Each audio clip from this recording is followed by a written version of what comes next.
చిన్న చిన్న ఆశ చిన్నదాని ఆశ ముచ్చమంటి ఆశ. నీ ఆశ తర్వాత తెచ్చుకో. ఎక్కడ ఆగదాయి పిల్ల వచ్చిన వెంటనే తన పని ప్రారంభించింది. అది చేసిన పని చూసారా? మెట్ల మీదంతా నూనె పోసింది. అది చూసుకోకుండా వచ్చి ఈయన జారి పడ్డారు.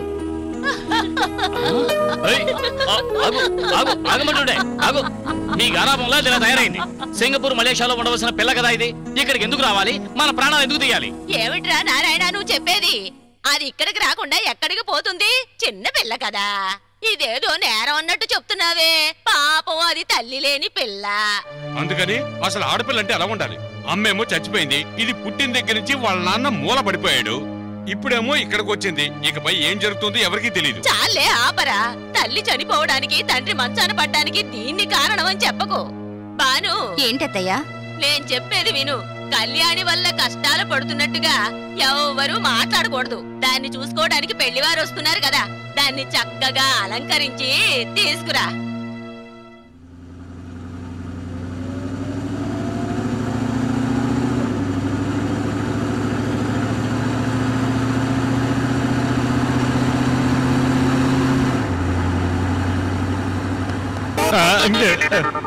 హలో కొంచెం ఆగు. అది నా ఇల్లు ఎక్కడ? మీరెవరు? అమ్మాయిని చూడడానికి వచ్చాం. ఓ, మా కళ్యాణమ్మ గారు చూడడానికి వచ్చారా? ఒక్క నిమిషం, ఇప్పుడే వస్తాను. రాజుగారు రాజుగారు, ఏనుకు ముందు తీసుకొచ్చావా? కళ్యాణి చూడడానికి మనుషులు వచ్చారు. అలాగా, సంతోషం. అయితే ముందు వెళ్ళి వాళ్ళు చెప్పిన ముందు తీసుకురా. అది లిస్టు కదా. అలాగే. దారిలో ట్రాఫిక్ జామ్ అయింది, లేట్ అవ్వలేదు కదా. కళ్యాణికి మదం పట్టక ముందే వచ్చారు, సంతోషం. మీరు బాగా జోకులు వేస్తారని అందరూ చెప్పారు. నేను ఎప్పుడూ జోకులు వేస్తూనే ఉంటారు. మనసారా నవ్వితే మన వ్యాధులని పారిపోతాయని అంటారు కదా, అందుకే నవ్వుతూ ఉంటారు. ఏమంటారు నేను చెప్పింది? మీ తమ్ముడే కదా, అందులో సందేహం ఉంది. చాలా సేపటి నుంచి నిలబడున్నారు. ఈయన ఇతను కూడా నా తమ్ముడే. కుటుంబం గురించి తర్వాత అడగొచ్చు. ఇందులో మెయిన్ రోల్ ఎవరిది? మీలాగా ఈయన కూడా జోకులు ఎత్తున్నారు. జోకులు వేయలేం. ఈయన కూడా జోకులే. ఈయనే మెయిన్ హీరో. మేసం తిప్పడం అలా ఉంచండి. కళ్యాణితో కొంచెం జాగ్రత్తగా మసులుకోవాలి. ఆ విషయం గురించి ఆలోచించకండి. దాన్ని ఎలాగైనా సరే నా దారికి తెచ్చుకుంటాను. ముందు మీ గురించి చెప్పండి. ముందు కళ్యాణిని చూసిన తర్వాతే తక్కిన విషయాలు మాట్లాడుకుందాం. ఏమంటారు? కళ్యాణికి టైం బాగాలేదు. ఏమిటి? ఎవరి తలరాత్రం ఎవరు మార్చగలరు అని చెబుతున్నాను. వెళ్ళి కళ్యాణ్ చూపించు. రండి రండి. వీడే మదం పెట్టినట్టుగా ఉన్నాడు. ఈ విజయనగర సామ్రాజ్యం మహాలక్ష్మి ఇదే. మనోహర్, అయ్యా, వీళ్ళకి తీసుకెళ్లి కళ్యాణ్ చూపించు. అలాగే అయ్యా. రేయ్, మనల్ని ఎందుకురా ఎక్కడ తీసుకొచ్చారు? మహారాజు గారి కోటకి నేను అల్లుడిని కాబోతున్నానుగా, అందుకే అన్ని చూపిస్తున్నారు. రండి.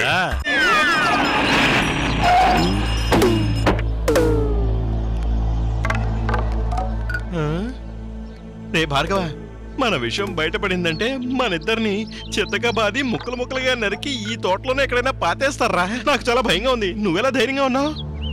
నువ్వు భయపడకరా రాజా. ఏనుగు వైద్యం గురించి మా బామ్మ నాకు చాలా చిట్కాలు చెప్పింది. నువ్వు నన్నే ఫాలో అవ్వు. వచ్చేసారా? రండి రండి రండి రండి.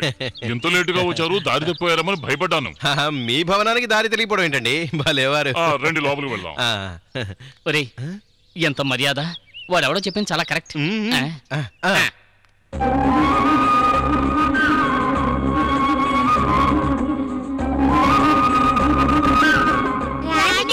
రాజు వచ్చాడు.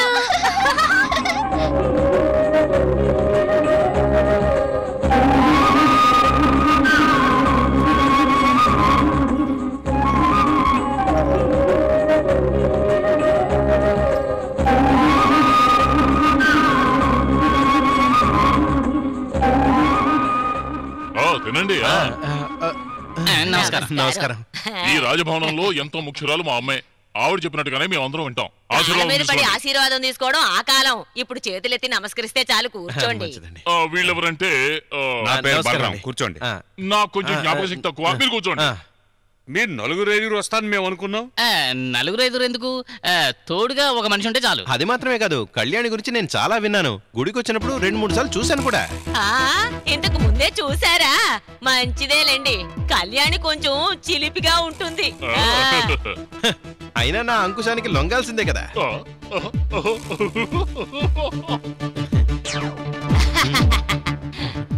అలాగా. కళ్యాణికి తగిన వాడివే. అయితే కళ్యాణం చూడొచ్చా? బేషుగా చూడొచ్చు. దానికి ముందు కాఫీ తాగుదాం. తాగుదాం. సావిత్రి కాఫీ ఇచ్చి పంప.